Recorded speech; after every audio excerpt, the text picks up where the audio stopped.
حضرت سلمان علیہ السلام کی طرف سے مخلوقات کی ضیافت۔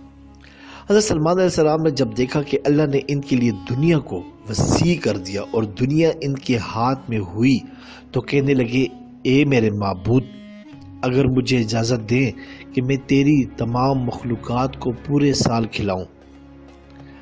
اللہ پاک نے ان کے پاس وحی بھیجی کہ تو اس پر ہرگز قدرت نہیں رکھتا۔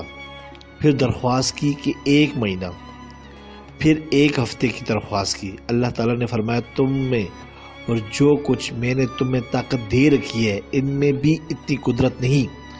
پھر آپ علیہ السلام نے 1 دن کا فرمایا، اس کی بھی قدرت نہیں۔ اللہ نے فرمایا، بہرحال اللہ تبارک تعالیٰ نے 1 دن کی اجازت دے دی تو حضرت سلمان نے تمام جنات اور انسانوں کو حکم دیا کہ جتنی بھی چیزیں حلال میں ہیں، گائیں، بیل، اونٹ، دمبے، بکریاں وغیرہ سب کو جمع کرے اور ان کو پکانے کا انتظامات شروع ہو گئے۔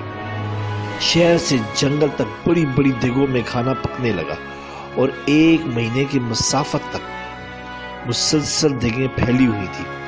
جب کھانا پک گیا تو اللہ نے حضرت سلمان علیہ السلام سے پوچھا کہ مخلوقات میں سب سے پہلے کس کو بھیجوں؟ تو حضرت سلمان نے فرمایا کہ میں دریا کے جانوروں سے شروع کروں گا۔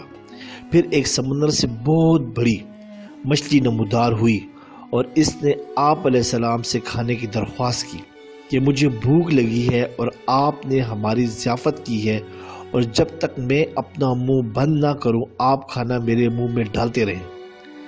سلمان سلام کے حکم سے کھانا اس کے منہ میں ڈالا گیا مگر اس کا منہ بند نہ ہوا۔ اس طرح کرتے کرتے تمام کھانا جو غالباً 6 ماہ میں تیار ہوا تھا سب اس مچھلی نے ہڑپ کر لیا۔ پھر بھی اس کا منہ کھلا ہی رہا۔ مچھلی نے اور کھانے کا بولا تو آپ علیہ السلام نے فرمایا، تو سارا ہی کھا گئی۔ مچھلی نے کہا، جتنا آپ نے مجھے کھلایا ہے یہ صرف 1 نوالا بنتا ہے، اور اللہ پاک مجھے روز ایسے 3 نوالے کھلاتا ہے۔ آج آپ کی وجہ سے میں بھوکی رہوں گی۔ یہ سن کر سلمان علیہ السلام سجدے میں گر گئے کہ اے اللہ، تو ہی مخلوقات کا رازق ہے اور تو ہی رزق کا ایسا وسیلہ کرتا ہے کہ کسی کے وہم و گمان میں بھی نہیں ہوتا یہ کس طرح اسے مل رہا ہے۔ حاصل یہ کہ ہمیں رزق کے بارے میں پریشان ہونے کی ضرورت نہیں، وہی رازق ذات ہے، مگر سب کچھ ہونے کے باوجود اللہ سے مانگتے رہنا چاہیے۔ سبسکرائب کریں، لائک کریں اور بیل آئیکن پہ کلک کریں تاکہ آپ کو اس طرح ہی پیاری اچھی اسلامی ویڈیو ملتی رہے۔